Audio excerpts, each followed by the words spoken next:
Bom dia, boa tarde, boa noite, tem pessoa que está vendo esse vídeo. E eu, a Fátima, a Giovana e a Yasmin, a gente vai comentar um pouco sobre o sermão da 60ª de Padre Antônio Vieira. E eu vou começar, fica a primeira parte.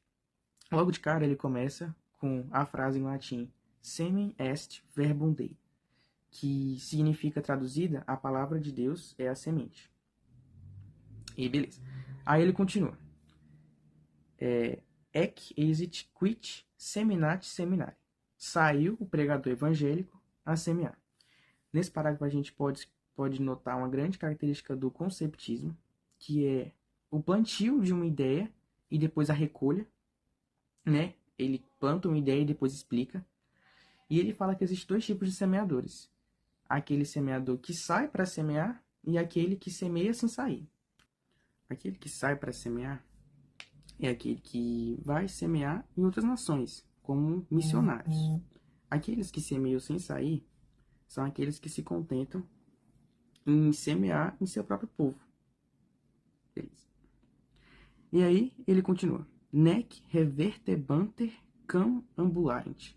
Uma vez que iam, não retornavam. Eles não retornavam por quê? Porque quando eles foram semear, né, no caminho encontraram algumas contradições. Contradições essas que podem ser espinhos, pedras e outros caminhos, bifurcações de caminhos. Então, durante a semeadura, encontraram algumas contradições, que são os corações dos homens. E aí ele fala: uma parte do trigo caiu entre os espinhos e afogaram-no os espinhos. Aqui também tem uma grande ideia do conceptismo, onde afogar pode ser o mesmo que sufocar. Mas sufocar aonde? Sufoca nas luxúrias da vida, nas vaidades mesmo, onde a palavra de Deus deixa de existir.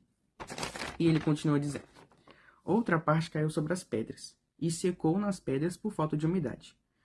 Ou seja, a pedra é uma superfície sólida, onde a planta cai, mas não germina. A planta não consegue penetrar a pedra para germinar, crescer e gerar frutos. Não existe. E aí, Padre Antônio Vieira, nesse momento, faz uma intertextualidade com a Bíblia e cita o versículo 15 do capítulo 16 do Evangelho de Marcos, que diz: E disse-lhes: Ide por todo o mundo, pregai o Evangelho e a toda criatura. Os apóstolos, vendo isso, ficaram incrédulos. Eles pensaram: nossa, eu pregar a toda criatura, eu vou ter que pregar a pedras, troncos, árvores, animais? São Gregório disse: sim, vocês vão pregar para todas as criaturas. Pois durante a caminhada da semeadura, como eles vão pregar para todo mundo, é óbvio que eles vão encontrar diferentes tipos de pessoas, diferentes tipos de corações.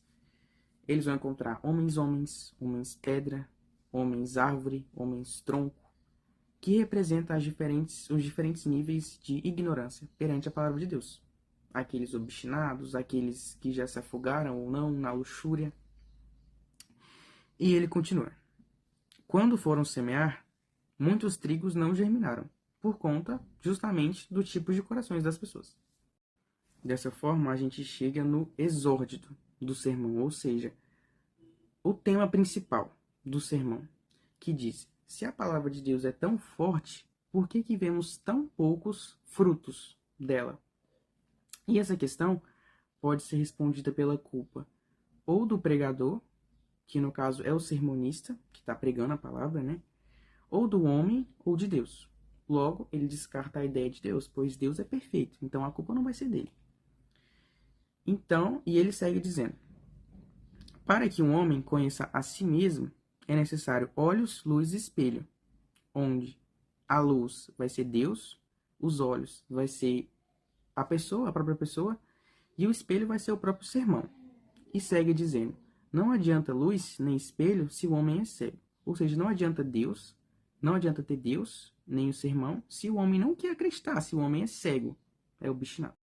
De figura de linguagem, o meu texto apresenta a metáfora por comparar o homem a coisas inanimadas, né, tipo pedras, troncos. Apresenta a alusão por mencionar textos bíblicos e outras parábolas. E apresenta a antítese, a ideia de corações bons e ruins, terras férteis e inférteis também. Paulo Gabriel, o sermão do Padre Antônio Vieira, ele aborda a parábola do semeador e ele discute as dificuldades de pregar o evangelho. Ele destaca que a palavra de Deus são como sementes que enfrentam dificuldades. Podem ser sufocadas por espinhos, secas em pedras ou desprezadas por homens. Vieira, ele observa que muitos pregadores, apesar das adversidades, eles continuam na esperança de uma colheita frutífera.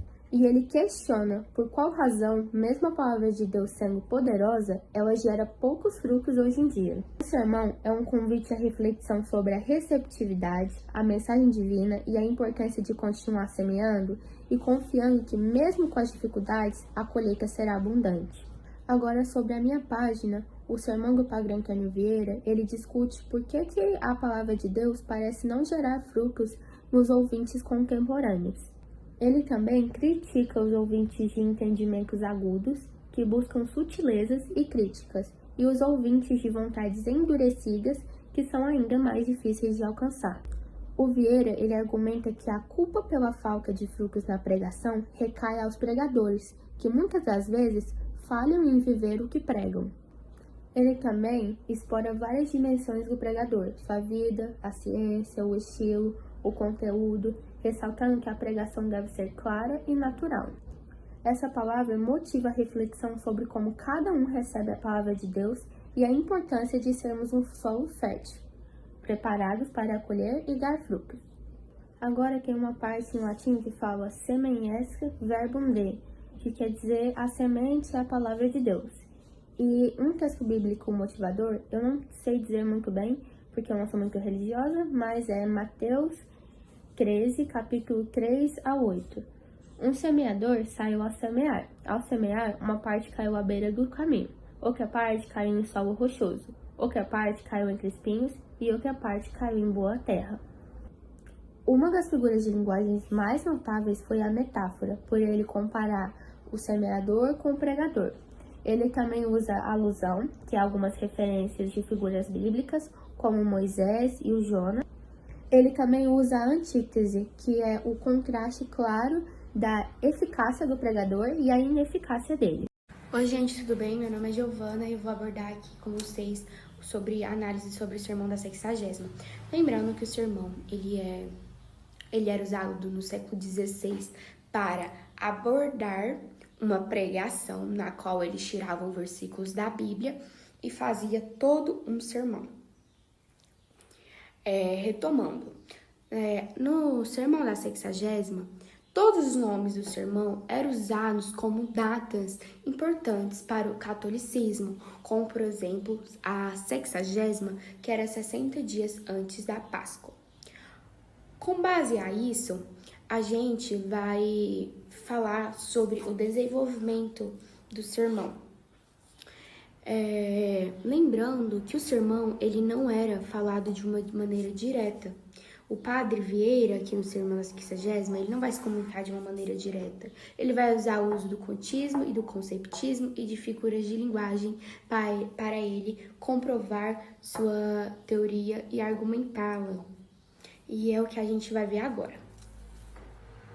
Então, vamos lá. Gente, o sermão ele é organizado de uma forma que o Padre Antônio, ele começa usando o exórdio, na qual ele começa falando da problemática e ele vai falar também, ele vai se defender das críticas, mas a principal problemática que vai ser desenvolvida no sermão é que vai estar tendo muitos pregadores, porém a palavra não está sendo semeada. E nisso ele vai questionar os métodos, ele vai questionar a palavra, ele vai questionar os ouvintes e vai questionar os pregadores por meio, não de uma forma direta. No início do verso, ele vai tirar que é a palavra, porque ele vai falar que a palavra é de Deus, então a palavra é perfeita.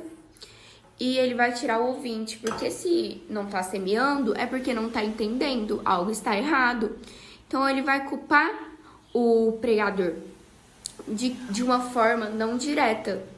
Ele vai fazer várias comparações.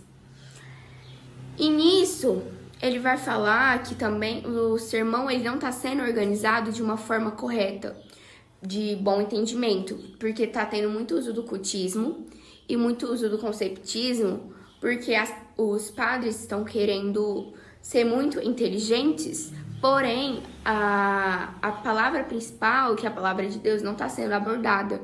Inclusive, ele vai fazer a analogia da árvore, porque a árvore ela vai ter vários galhos, porém um só fruto, na qual o sermão pode ter vários conectivos, vários assuntos, porém um só principal. Dentre isso, para comprovar a sua teoria, ele vai pegar e fazer algumas comparações com pessoas, por exemplo, pelas ações de Jonas. Ele também vai falar sobre o uso da ciência, na qual ele vai falar que o conhecimento próprio que ele tem que ter do conhecimento, que ele vai usar a ciência como uma forma de conhecimento, as estrelas como essa forma de conhecimento. A gente também vai ter que ter a matéria, na qual ele vai falar que a matéria do sermão tem que ser única e profunda. A gente também vai falar sobre o estilo, que tem que ser um estilo de fácil entendimento. E vai usar a voz como exemplo, a voz de Isaías, como um exemplo de como tem que ser. Nisso, para reforçar, ele vai usar algumas palavras em latim, como, por exemplo, que semenate, semenai, seminare, semen, non sum loquelai, nec semonese, na qual ele vai usar para comprovar a sua teoria e sobre o que ele vai usar para argumentar.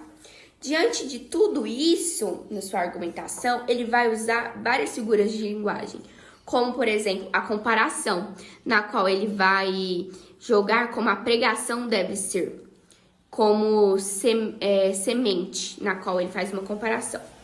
A gente também vai ter a metáfora, porque vai ser a comparação entre as estrelas.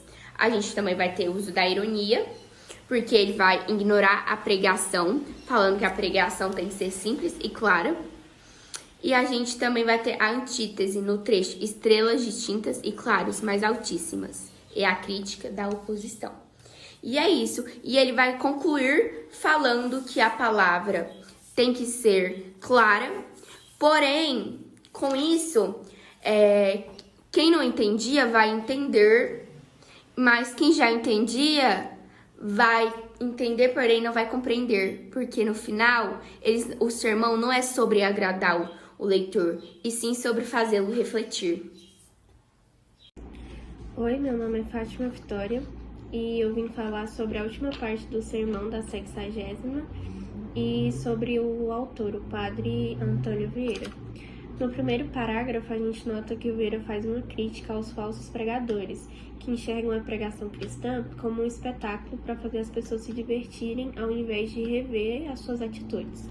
A gente tem uma metáfora, que é morte ao mudo, e uma passagem bíblica, que é São Paulo e o Novo Testamento. No segundo parágrafo, o Vieira enfatiza o fato de que mesmo que as pregações não sejam nem ouvidas nem absorvidas pelas pessoas, os pregadores devem continuar fiéis ao seu trabalho. A gente tem uma palavra em latim, que é secus viam, que significa ao lado do caminho ou junto ao caminho. No contexto do trecho, refere-se ao trigo, que é a palavra de Deus, que ao ser desprezada é facilmente atacada pelo diabo. No terceiro parágrafo, ele fala sobre um tipo de pregação que pode não agradar as pessoas, que é quase a mesma coisa do primeiro parágrafo, que é fazer as pessoas reverem as suas atitudes, mas que ela é essencial para a salvação. Ele também compara os pregadores como médicos de almas que devem cuidar da saúde espiritual das pessoas. A gente tem outra passagem bíblica, a parábola do semeador, onde Jesus explica como a palavra de Deus é recebida de diferentes maneiras e que as sementes que caem sobre as pedras não frutificam. No quarto parágrafo, ele conta sobre 2 pregadores que eram muito famosos e que as pessoas discutiam sobre qual deles era melhor. E que ele se atrevia a dizer que em um deles ele saía da pregação feliz e revigorado e que no outro ele saía insatisfeito consigo mesmo por conta das suas atitudes. No quarto parágrafo, ele diz sobre a importância dos pregadores seguirem a vontade de Deus e não a do homem. No último parágrafo, ele fala sobre os vários tipos de pecados que está presente no coração das pessoas e de que como algumas pessoas se deixam levar por conta dessas tentações, mas que ele ainda é feliz que outras pessoas lutam e persistem sobre isso. Tem outra palavra no latim nesse trecho que é et fecit fructum centuplum, que significa e produziu fruto 100 vezes. E outra figura de linguagem que é antítese, a oposição entre as forças do céu e do inferno. O padre Antônio de Vieira nasceu em Lisboa em 6 de fevereiro de 1608. Seu pai, Cristóvão Vieira, era um funcionário da coroa portuguesa e foi direcionado a Salvador para atuar como escrivão da coroa portuguesa. Assim, Vieira mudou-se com a família para o Brasil, então colônia portuguesa, onde iniciou estudos no Colégio dos Jesuítas. Versado em 7 idiomas indígenas, aproximou-se dessas comunidades, defendendo o fim da escravidão dos povos nativos e também dos africanos. A acusação de aproximação com os judeus, o sacerdote foi tido como herege e preso pelos inquisidores em 1666. Morreu no Colégio da Bahia aos 89 anos em 18 de julho de 1697. Características literárias. A forma do sermão. A grande maioria dos seus textos foi escrita, portanto, no formato de sermões, ou seja, textos em prosa de orientação moral e religiosa que têm como objetivo argumentar e persuadir o leitor. Engajamento religioso, social e político. Os sermões de Vieira não tinham apenas orientação religiosa, mas refletiam sua participação nos debates sociais e políticos da época. Elevada expressão verbal. Compondo seus textos com riqueza de vocabulário, estruturas sintáticas que oscilam entre o mais simples e mais complexas, além da capacidade de lapidar o discurso de maneira precisa e engenhosa. Expoente do barroco, seus sermões são escritos de maneira imagética, lançando mão de metáforas, sinônimas, hipérboles, apóstrofes e jogos de linguagem. Padre Vieira faz parte do Barroco, estilo de época que, no Brasil, durou de 1601 a 1768.